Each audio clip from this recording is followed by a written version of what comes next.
sitwasyon natin sa pangalawa na butas dito sa loob ng ginagawa natin. Hindi na dito naman sa kabila, ongoing yung assemble ng para sa store natin. Ongoing pa sa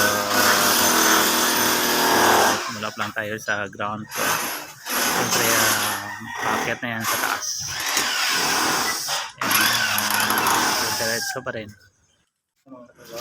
Ay mga yan stair yan paakyat tayo sa taas.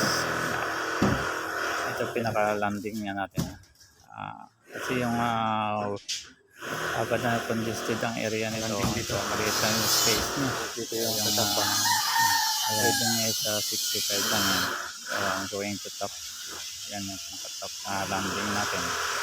Nakaabang na rin yung conduit pipe natin dyan.